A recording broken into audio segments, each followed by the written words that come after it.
প্রধানমন্ত্রীর ভারত সফর এবং সেখানে সমঝোতা চুক্তি নিয়ে নানা আলোচনা হচ্ছে। পররাষ্ট্রমন্ত্রী যদিও বলেছেন যে সেখানে সমঝোতা হয়েছে, কোনো চুক্তি হয়নি।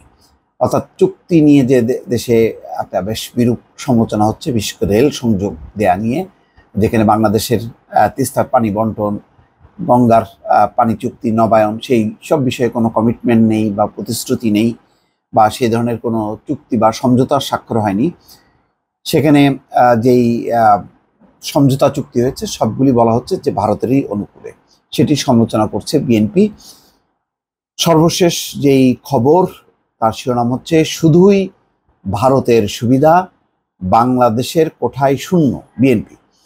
প্রধানমন্ত্রীর নয়াদিল্লি সফরে ভারতের সঙ্গে যে 10টি সমঝোতা স্মারক সই হয়েছে সেগুলো গোলামির নবতর সংস্করণ মাত্র বলে অভিযোগ করেছেন বিএনপির মহাসচিব মির্জা ফখরুল ইসলাম আলমগীর। তিনি বলেছেন, কানেক্টিভিটির নামে ভেতরে ভারতের এক অংশ থেকে আর এক অংশে রেল সংযোগের জন্য বাংলাদেশে ভেতর দিয়ে করিডোর দেওয়া হয়েছে। এতে দেশের সার্বভৌমত্ব ও জাতীয় নিরাপত্তা মারাত্মক হুমকির মুখে পড়বে। রোববার বিকেলে গুলশানে বিএনপির চেয়ারপারসনের রাজনৈতিক কার্যালয়ে আয়োজিত সংবাদ সম্মেলনে মির্জা ফখরুল ইসলাম আলমগীর এই অভিযোগ করেন। তিনি বলেন, আমাদের নিশ্চয়ই 1972 সালের ভারতের সাথে স্বাক্ষরিত 25 বছরের গোলামি চুক্তির কথা স্মরণ আছে।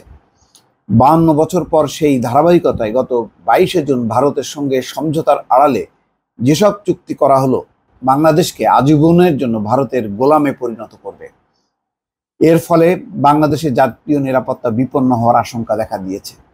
এসব চুক্তি সমঝোতা স্মারকের মাধ্যমে দেশের প্রতিরক্ষা ও জাতীয় নিরাপত্তার বিষয়টিকে ভারতীয় জাতীয় প্রতিরক্ষা ও নিরাপত্তার অংশে পরিণত করা হয়েছে বলেও অভিযোগ করেন বিএনপির মহাসচিব। তিনি বলেন, এটা খুবই বিপজ্জনক এবং দেশের স্বাধীনতার প্রতি হুমকি। এটি শান্তিপূর্ণ সহাবস্থান ও জোট নিরপেক্ষ নীতির পরিপন্থী। বস্তুত এসব সমঝোতা ও চুক্তির মাধ্যমে শেখ হাসিনা বাংলাদেশকে আঞ্চলিক ভূ রাজনীতিতে নিরাপত্তা কৌশলগত বাফার স্টেট হিসেবে ভারতকে ব্যবহারের সুযোগ করে দিতে চান। এর ফলে বাংলাদেশ নিশ্চিতভাবে আঞ্চলিক ভূ রাজনৈতিক প্রতিদ্বন্দ্বিতার জটিলতার মধ্যে পড়বে বলে মনে করেন মির্জা ফখরুল।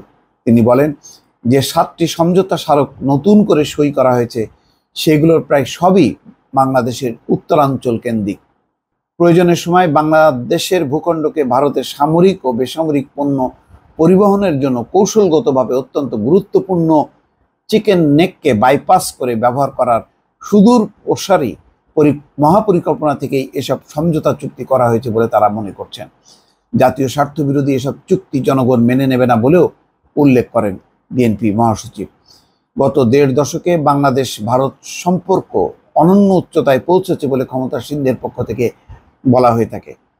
এ প্রসঙ্গে মির্জা ফখরুল ইসলাম আলমগীর বলছেন, সম্পর্কের তথাকথিত এই সোনালী অধ্যায়ের সময়কালে বাংলাদেশের জনগণের তরফে প্রাপ্তি শূন্যের কোঠায়। এ সময় দুই দেশের মধ্যকার লেনদেনের প্রধান অংশ জুড়ে রয়েছে কানেক্টিভিটির নামে একের পর এক ভারতকে ট্রানজিট ও করিডোর সুবিধা দেওয়া। ট্রানজিট করিডোর দেওয়ার রাজনৈতিক, অর্থনৈতিক ও কৌশলগত ঝুঁকি সত্ত্বেও সব কিছু একতরফাভাবে করা হয়েছে। এর মাধ্যমে বাংলাদেশের স্বার্থকে কোনো গুরুত্বই দেওয়া হয়নি। বিএনপির মহাসচিব বলছেন, একদিকে ভারত পেয়েছে অবাধ স্থল ও নৌ ট্রানজিট, যা ভারতের অবশিষ্ট অংশের সঙ্গে উত্তর পূর্ব ভারতের 7 সিস্টার্সের যোগাযোগের সময় ও দৈর্ঘ্য কমিয়েছে প্রায় 3/4। কলকাতা আগরতলার 1700 কিলোমিটার দূরত্ব কমে দাঁড়িয়েছে 350 কিলোমিটারে। ভারত পেয়েছে বাংলাদেশের পায়রা, মোংলা ও চট্টগ্রাম বন্দর ব্যবহারের অগ্রাধিকারের সুবিধা। অন্যদিকে বাংলাদেশ নেপালের মাত্র 21-22 কিলোমিটারের ট্রানজিট সুবিধা ভারতের কাছ থেকে আদায় করতে পারেনি। এটা সত্যি দুঃখজনক যে মাত্র 21-22 কিলোমিটার ট্রানজিট সুবিধা দিয়ে যে বাংলাদেশের যাত্রী বা পণ্য পরিবহন অবাধে যাবে নেপালে, সেই সুযোগটা কিন্তু বাংলাদেশ এখনো আদায় করতে পারেনি। ক্ষমতাসীন আওয়ামী লীগ সরকার এদেশের জনগণের প্রতিনিধিত্ব করে না দাবি করে মির্জা ফখরুল বলেন, সে কারণে জনগণের কাছে তাদের কোনো জবাবদিহি নেই।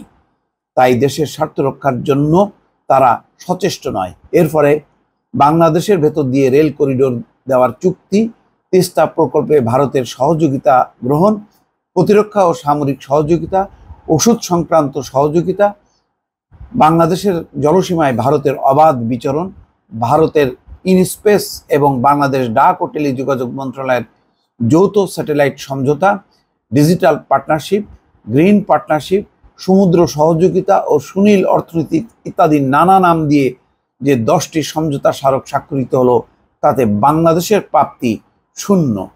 বাংলাদেশের স্বার্থ রক্ষার চেয়ে ভারতের কাছে শেখ হাসিনার কৃতজ্ঞতা প্রকাশের দায়বদ্ধতা থেকে এসব সমঝোতা সই হয়েছে বলে মন্তব্য করেন মির্জা ফখরুল। তার মতে সে কারণেই অনেক আগে ভারতের সঙ্গে হওয়া $7.5 বিলিয়ন ভারতীয় ঋণ চুক্তি বাস্তবায়নের প্রক্রিয়া ত্বরান্বিত করার বিষয়ে এই সফর ছিল নীরব, অর্থাৎ লাইন অফ ক্রেডিট LOC। এছাড়া ডলারকে পাশ কাটিয়ে ভারতীয় মুদ্রায় বাণিজ্য পরিচালনার বিষয়টি উঠে এসেছে আলোচনায়, অথচ বাংলাদেশের রপ্তানি ও প্রবাসী আয়ের অন্যতম প্রধান মুদ্রাই হচ্ছে মার্কিন ডলার।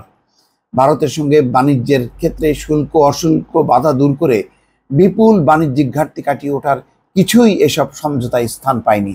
সংবাদ সম্মেলনে স্থায়ী কমিটির সদস্য মির্জা আব্বাস, আমির খসরু মাহমুদ চৌধুরী, নজরুল ইসলাম খান, সেলিমা রহমান প্রমুখ উপস্থিত ছিলেন। দর্শক, সাম্প্রতিককালে এটি সবচেয়ে গুরুত্বপূর্ণ একটি সংবাদ সম্মেলন।